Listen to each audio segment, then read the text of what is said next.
It's that time of the week again where we look at investment on the continent. Hello and welcome. I'm MBANJWA and this is Invest Africa. Thank you for making the time to join us today. Now, the African Development Bank tells us that foreign investment is outpacing foreign aid. What used to be a continent dependent on handouts from donor countries is now a place that those same countries are looking to invest. But despite the positive outlook, Africa is still a poor continent. It is unlikely that the Millennium Development Goals to reduce poverty by half by 2015 will be met. From where we sit today, the resource-rich continent still has a way to go to achieve its potential. But it's this potential that's attracting foreign currency to these very shores.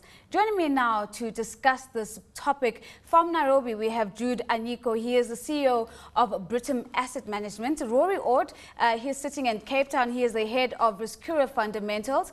And with me in studio is DUMIJERE. He is the head of strategy in Africa for AFRICATALYSTS, as well as Jolene Young. She's an associate director at KPMG. Now, for you at home, if you'd like to be a part of this conversation, you can do so by talking to us on Twitter. That's by following me at MBANJWA or at CNBC Africa, and of course using the hashtag InvestAfrica. Perhaps let's start off our conversation in Nairobi, and coming to you, Jude, first.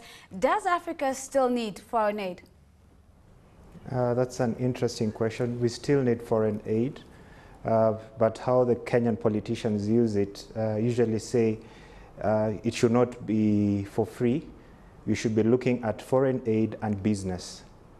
So foreign direct investment and foreign aid. So we have moved from foreign aid alone to also foreign aid and investment.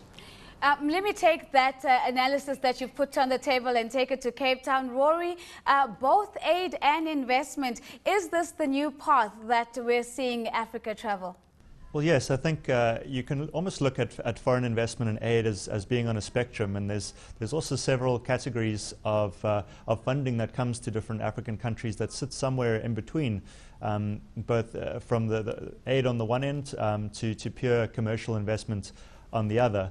And we've seen a number of international agencies such as the DFIs, the development finance institutions, really run this sort of hybrid form of development capital across the continent for a number of years now, which has worked to a large extent in many places on the continent. Jolene, can you, support that statement that where aid has been attracted into the continent, it has been used efficiently and has worked from the position where you sit?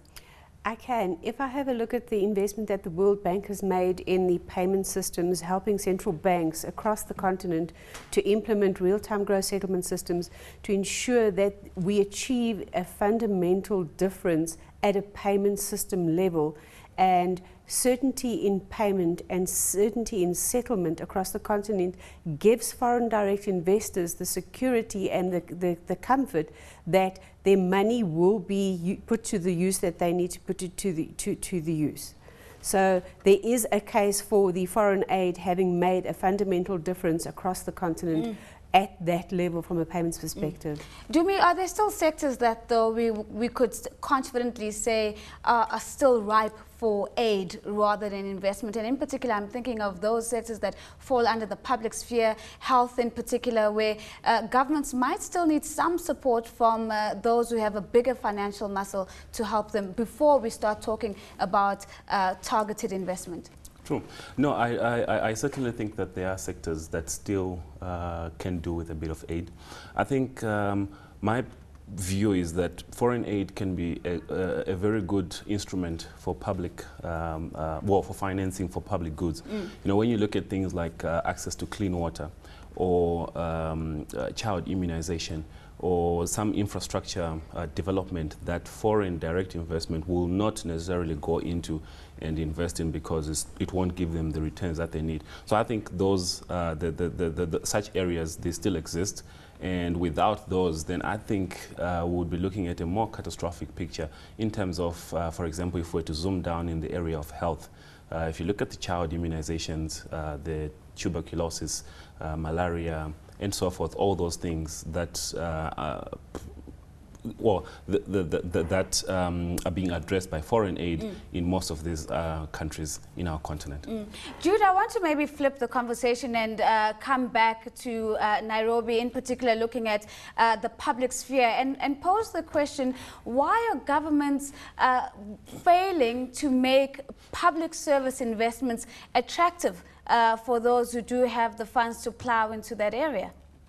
The challenge we face in Kenya is that it's still the public, what is seen about the public sector investment, it's seen as a public good, not for profit.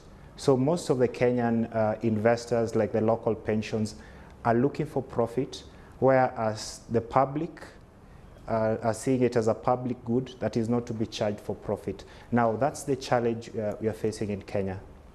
Staying with you, Jude, just let's talk about public-private partnerships. I mean, these have been heralded as the solution to merging public needs with private sector funds. Would you say that PPPs are working to try and attract investors to maybe be a bit more bullish about public sector investments? Yes, PPPs are likely to work in Kenya. If I was to look at it in the sector of education, where the government of Kenya is looking to put up hostels using the PPP model, yes, they're likely to work in Kenya.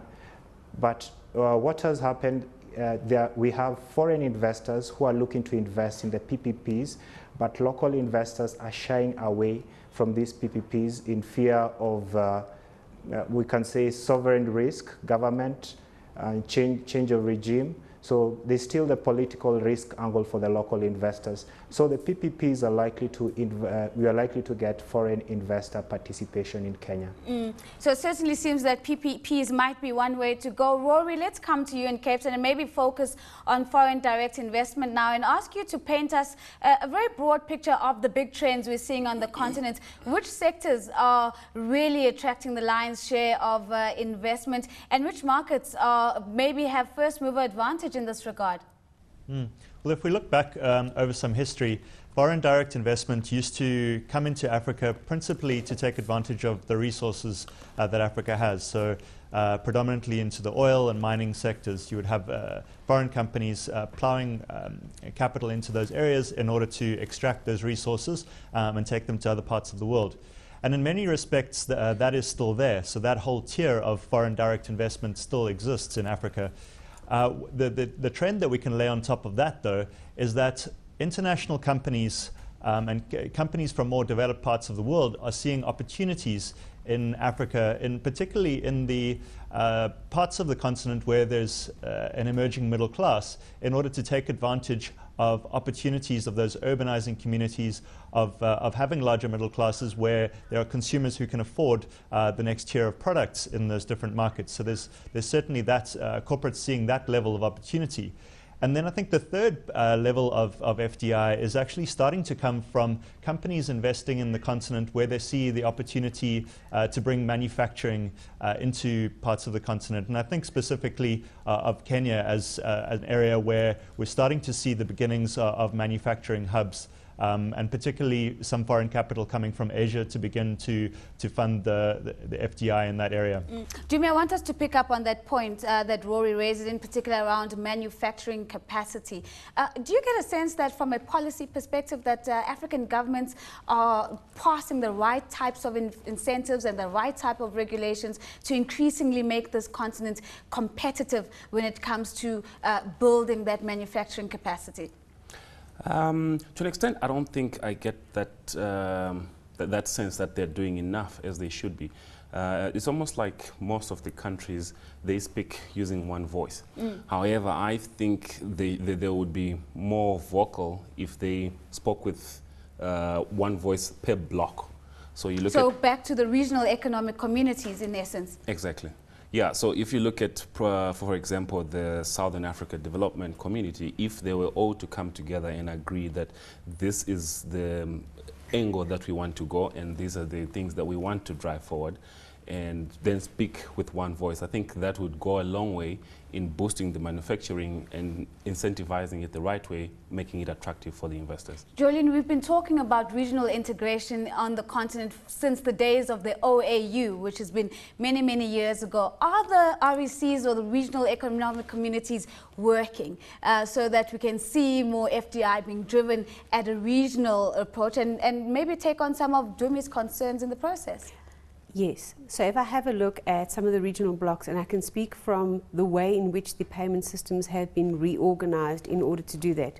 The SADC region, the Southern Africa Development Community, launched their cross-border same-day payment system in July last year.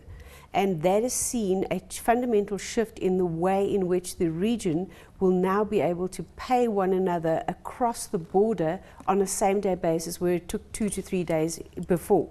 So if you have a look at the regional integrations, if you look at the cooperation in the East Africa bloc, they've got a East African payment system where all the regional currencies can be settled as domestic currencies across those borders, in terms of Kenya, Tanzania, Burundi, Rwanda and Uganda, and there are some more of the states coming into that. So if you look at the regionalization, West African Monetary Zone is a little bit trending behind, but the objective is macroeconomic convergence, which I think is something that we will park on one side, but the payments, facilitation of payments to ensure that the regional trade can now be facilitated. And that's the objective that we should all be working towards in terms of that regionalization from a payments perspective. Let's test that hypothesis with Jude, since he is sitting in Nairobi. Jude, the ability to facilitate payments across the region, looking at a monetary union that seems to be working. This is what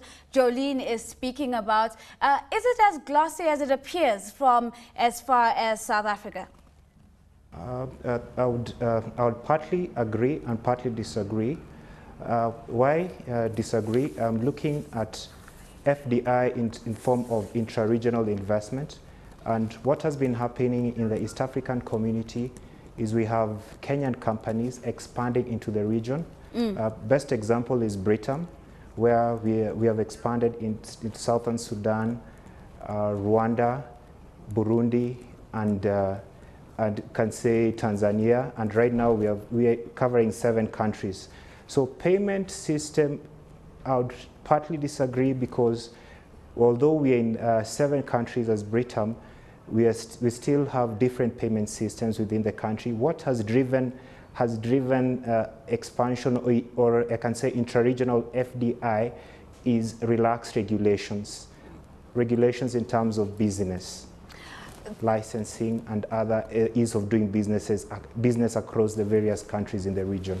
So it certainly sounds like regulation and the overall ease of doing business has come to the forefront as one of the key drivers of regional integration. We're going to be taking that on after the break. But for now, a very big thank you to Jude ANYIKO, the CEO of BRITAM Asset Management. He's going to be leaving us now, but it is time for a quick break. When we come back, we get into that story around regional integration, foreign direct investment broadly, and of course, foreign aid on the continent. Do stay with us.